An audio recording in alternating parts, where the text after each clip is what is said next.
Alberta Premier Rachel Notley and Prime Minister Justin Trudeau met yesterday, their first sit-down since a federal court halted construction of the Trans Mountain Pipeline expansion. The meeting was brief, less than an hour. So what was discussed and how does the Premier expect the federal government to proceed? Joining me now from Calgary is Premier Rachel Notley. Hi, Premier Notley. Thank you so much for joining us. I know you spoke to reporters about a half hour ago, and you described or you characterized the conversation in the meeting as tense and concerned.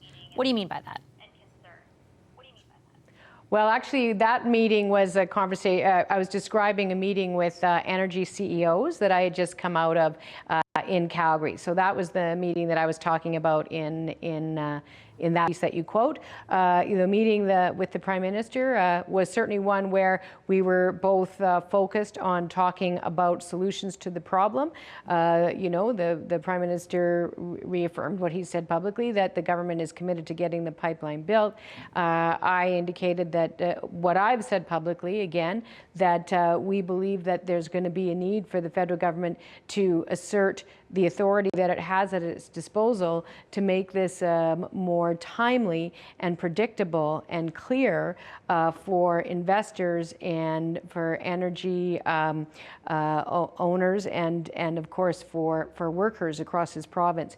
And while at the same time, of course, respecting the principles that were outlined in the Federal Court of Appeal around Indigenous consultation and accommodation and ensuring that marine safety is guaranteed.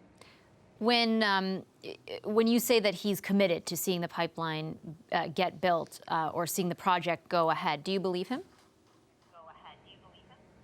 I do. I think they are very seized of it. We talked about how, the people of this province and workers and investors in the energy industry, as well as investors in Canada, in any economic sector, are going to have to see a very clear plan of action with clear timelines from the federal government, who, of course, are the only people with the authority to ultimately deal with this issue, and that they're going to have to see that timeline in very short order. And he understood that was a thing that they were going to have to work on. And from that point, we started talking about the various sorts of options that were at our disposal. And our officials are working together, and certainly Alberta officials have been working day and night to come up with different ideas for how to move this forward while still, as I said, respecting the principles that are outlined in the Federal Court of Appeal decision. What did he tell you about the possibility of a legislative option in the House of Commons? He said that all options are on the table, and they are absolutely looking at it, and they're having their officials look at the different options. And as I've said before, the bottom line is our view. Now, granted, I'll be the first to admit there is what I'm referring to now as a growing team of lawyers, both in and outside of the public sector, who are analyzing the decision and also the legislation. But at this point, the consensus that I've been advised of is that to simply follow the Federal Court of Appeal path will trap us on a regulatory merry-go-round that never stops, that we can't get out of, where there's just so many decision points that are appealable that's just too open to legal gamesmanship. And so we need to respect the principles that are articulated within the Federal Court of Appeal, but we have to find a way to move this forward. And I know that they are considering that, and we've got a number of different options, and they are having their officials also look at them. When you say short order, what do you mean? I'm talking weeks, not months. We need clarity. Investors need clarity. Financial markets need clarity. Working people across this country need clarity. Did the Prime Minister assure you that there would be a response in weeks, not months? He absolutely did, yes. What about the meeting that you had, that you referenced earlier with industry individuals? You said, I incorrectly assumed that it was the other meeting you're talking about, but that one was tense and concerned. And why was it so tense? What are the concerns expressed to you?